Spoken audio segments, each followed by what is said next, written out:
बलिया शिव शंकर से तेरा ब्याह हुआ, तू तो सती माँ कहलाई रे, तेरी जय हो जवान आई रे, तू तो सती माँ कहलाई रे।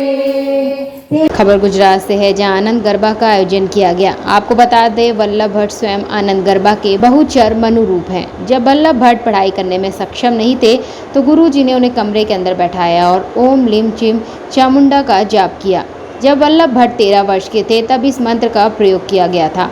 आनंद गरबा कलयुग में कल्प रूप की तरह है। आनंद गरबा में 23 प्रकार के फल प्रकट हुए हैं। आनंद गरबा करने से कोई भी भूत के पास नहीं आ सकता। आनंद गरबा से जो बोल नहीं सकते उन्हें भी जीभ से बोला जा सकता है। यहाँ तक कि जिनके पास आंखें नहीं है उन्हें भी आनंद गरबा से देखा जा सकता है। जो लोग आनंद गरबा से प्रेरित होते हैं उन्हें भी बहुचर गरबा के साथ पालना मिलता है। जिन्होंने आनंद गरबा किया है और सुना है वे माँ अम्बे का अभिमान लेने आते हैं और 1709 में बहुचर मंता चुना गया था। आइए पूरी जानकारी के लिए चलते हैं हमारे संवाददाता राजेश दलाल के पास।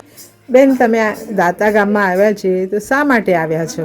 આજે અમારા આનંદના ગરબાની સ્થાપના કરે 25 વર્ષ પૂરા થયા ત્યારે અમને અંદરથી એવી પ્રેરણા થઈ કે અમે દાતાના મંદિરની અંદર દર્શન કર્યા હતા।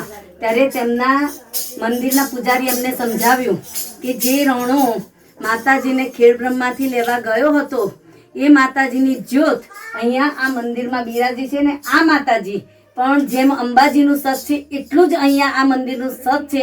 એટલે મારા મનથી એવું મને થયું હતું કે મારા 25 વર્ષ પૂરા થાય છે, આનંદથી ખૂબ આનંદથી પૂરા થયા છે અને અમે અહીંયા આનંદથી આનંદનો ગરબો કરવા આવ્યા છીએ। મંડળ આ જ છે? જુઓ, મારા મંડળે 25 વર્ષથી મને આ બધાને ખૂબ જ આનંદથી સાથ આપ્યો છે। સાથ ને એમનો સાથ સહકાર હતો એના હિસાબે અમારું મંડળ આટલું 25 વર્ષ ટકી રહ્યું છે અને મારા સંપૂર્ણ આનંદના ગરબાની બહેનોએ મને ખૂબ સહકાર આપ્યો છે અને 25 વર્ષથી જે માતાજીની સ્થાપના કરી હતી તે મારા આજ માતાજી।